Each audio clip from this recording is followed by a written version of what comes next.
If I knew the answer, I would tell you. If I knew the answer, I'd tell you. මම උත්තරේ දන්නා නම් ඔයාලට කියනවානේ. Hello everyone, welcome back to my YouTube channel English with Udani. So if you are joining with me for the first time, don't forget to subscribe, like, comment and share with your friends.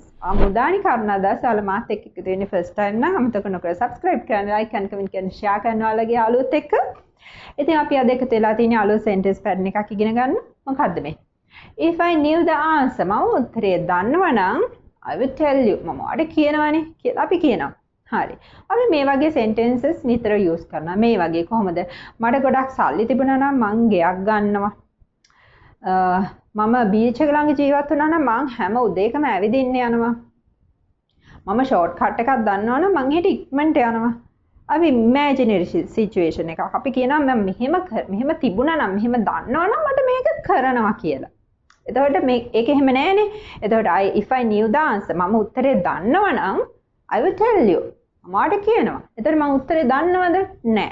උත්තරේ දන්නේ නැහැ. ඒක හන්ද කියවෙන්නේ නැහැ. උත්තරේ දන්නවනම් මම කියනවා. අපි මේ වගේ දේවල් කියනවානේ අපේ day to day conversations වලදී. අන්න එතකොට කොහොමද කියන්නේ කියලා තමයි අද උගන්වන්න හදන්නේ. හරි.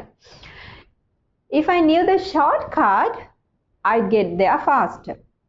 I'd කියන්නේ I would කියන දෙකේ contraction එක. I would කියන එක අපිට කියන්න පුළුවන් I'd කියලා. ඉතින් වඩා පැහැදිලි වෙන්න මම I would කියලා මේ lesson එක පුරාම කියන්න. If I knew the shortcut මම කෙටි මාර්ගය දන්නවා නම් I'd get there. I would get there faster. එහෙට ඉක්මනට යනවා. අපි කියනනේ මම shortcut එක දන්නවා නම් ඉක්මනට යනවනේ කියලා කියනවා නේද? අන්න ඒ වගේ අවස්ථාවලදී. If I had more money, I would buy my freedom. අර ගොඩක් සල්ලි තිබුණා නම් මම මාගේ නිදහස මිලට ගන්නවා. එතකොට මට නිදහස මිලට ගන්න බෑ මට සල්ලි නැති හන්දා. If I knew his attitude, I would handle things differently. මම ඔහුගේ ආකල්ප දන්නවා නම් මේ දේවල් හසුරවන්නේ වෙනස් විදිහට. Okay. If I lived near the beach, I would walk every morning. මම beach එක ළඟ ජීවත් වුණා නම් හැම උදේකම ඇවිදිනවා. දැන් මම beach එක ළඟ නෙමෙයිනේ ජීවත් වෙන්නේ. ඒක නිසා හැම උදේකම ඇවිදින්න යන්නේ නැහැ. If I had time, I would help you. මට වෙලාව තිබුණා නම් මම ඔයාලට උදව් කරනවා. If I had time, මට වෙලාව තිබුණා නම් I would help you. මම ඔයාලට උදව් කරනවා. ඉතින් sorry උදව් කරන්න දෙන්නේ මට වෙලාව නැහැනේ. Okay.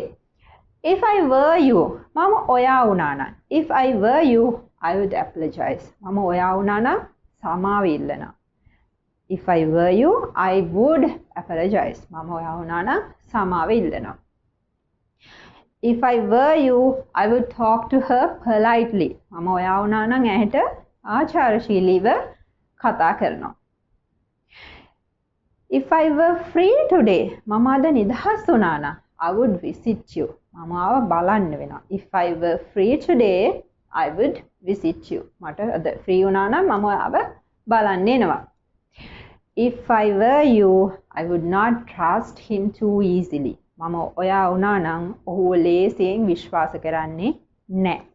අපිට මෙන්න මේ වගේ හරිම ලස්සන sentences English වලින් කියන්න පුළුවන්. මෙන්න මේ structure එක use කරලා අපි බලමු මොකක්ද structure එක කියලා.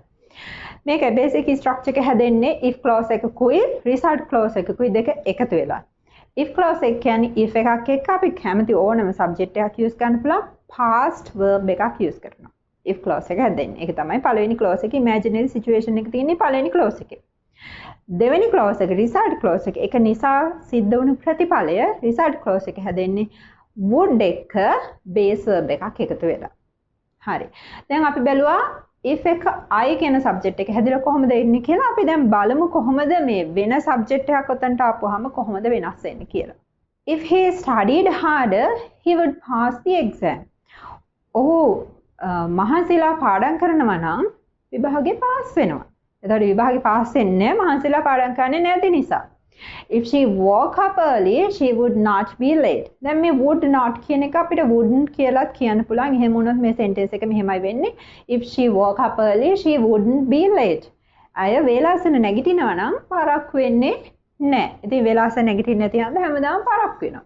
කියන්න පුළුවන් ආලර මේ වගේ ලස්සනට. If they saved money, they would buy a new house. ඔවුන් මුදල් ඉතිරි කරනවා නම් ඔවුන්ට අලුත් ගෙයක් මිලට ගන්නවා.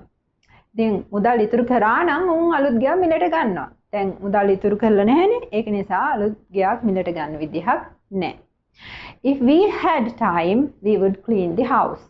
If we had time, we would clean the house. අපිට කාලය තිබුණා නම් අපි ගේ පිරිසිදු කරනවා. දැන් කාලය තිබුණ නැති නිසා ගේ පිරිසිදු කරලා නැහැ. නිදහසට කාරණා කියන්න පුළුවන් මෙන්න මේ විදිහට. Okay. If you practiced daily, හැමදාම practice කරනවා නම්, practice කරා නම් you would speak English confidently. ඒකට හැමදාම practice කරා නම් ඔයාට ඉංග්‍රීසි කතා කරන්න පුළුවන් විශ්වාසයෙන්. නේද? If you practice daily, you would speak English confidently. ඔයා හැමදාම practice කරනවා නම් ඔයාට ඉංග්‍රීසි විශ්වාසයෙන් කතා කරන්න පුළුවන්. practice කරන්නේ නැති හන්ද බෑ. අන්න ඒක තමයි අදහස. හරි. දැන් මෙතන ඔයාලා දකින්න ඇති අපි subject එක he වුණත්, she වුණත්, I වුණත්, we වුණත්, you වුණත් අපි subject එක මොකක් වුණත් past tense use කරනකොට අර I was කියලානේ අපි කියන්නේ. එහෙම නැත්නම් he was, she was. මෙතනදී පාවිච්චි කරන්නේ were කියලා. මොකද දන්නවද? ඒක imaginary situation එකක් නිසා තමයි. ඒක highlight කරන්න ඕනි හන්ද. imaginary situation එකක් කියලා highlight කරන්න ඕනි හන්ද තමයි එතන was වෙනුවට අපි were පාවිච්චි කරන්නේ. අපි examples තව බැලුවොත් එහෙම if I were younger, I would travel more. මම තරුණ වුණා නම් මම තව ගමන් කරනවා, ඇවිදිනවා, travel කරනවා. නේද? if I එක අපි පාවිච්චි කරන්නේ මොකද්ද? I was. හැබැයි මෙතනදී පාවිච්චි කරේ were. if I were younger, I would travel more. if he were here, and he was නෙමෙයි. if he were here, he would support us. ඔහු මෙහි හිටියා නම් අපිට උදව් කරනවනේ. නේද? ඔහු මෙහි හිටියා නම් අපිට උදව් කරනවනේ. එතකොට ඔහු මේ නැහැ. නැති නිසා උදව් කරන්න විදියක් නැහැ. අපි එහෙම කියනවානේ if he were here, he would support us. මේ හිටියා නම් අපිට උදව් කරනවානේ කියලා අපි කියනවා. හරි. එතකොට he was නෙමෙයි he were. if she were more patient, අන්න she were. if she were more patient, අය තව විසිලිවන්ත වුණා නම් she would be a better teacher.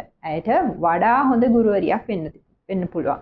එතකොට if she were more patient, she would be a better teacher. ඇය වඩා විසිලිවන්තයි නම් ඇයට ඇය වඩා හොඳ ගුරුවරියක් වෙනවා. දැන් අපි බැලුවා he එක්ක she එක්ක I එක්ක were use උනේ. එතකොට it එක්කත් were තමයි අයියේ imaginary situation එකක් නිසා. if it weren't raining, we would go out. වහින්නේ නැත්තම්, වැස්සේ නැත්තම් අපි එළියට යනවනේ. අපි කියනවානේ වැස්සේ නැත්තම් අපි එළියට යනවනේ. දැන් එළියට යන්න විදියක් නැහැ වැස්ස හන්දා. නේද? okay. if it weren't raining, වැස්සේ නැත්තම්. okay, if it weren't raining, we would go out. වැස්සේ නැත්තම් අපි එළියට යනවනේ. we would go out. okay. දැන් එතනදී දැක්කනේ imaginary situation එකක් හන්දා අර be verb එක චුට්ටක් වෙනස් වුණා. ඉතින් මම හිතන්නේ මේ lesson එක clear ඇති. හරිම ලේසි මේක පොඩ්ඩක් අර grammar වල ටිකක් upper level එකේ තියෙන structure එකක් අපි මේවට කියනවා මේ conditionals කියලා. ඉතින් grammar ගැන තවදට හිතන්න එපා. මේ structure එක use කරන්න ඔයාලගේ day to day conversations වලට දාලා ලස්සනට කතා කරන්න. ඉතින් මේ වගේ ලස්සන sentence patterns ඉගෙන ගන්න මාත් එක්ක දිගටම රැඳිලා ඉන්න. අපි එකතු වෙමු අලුත් sentence pattern එකක් එක්ක. So until then, stay safe everyone.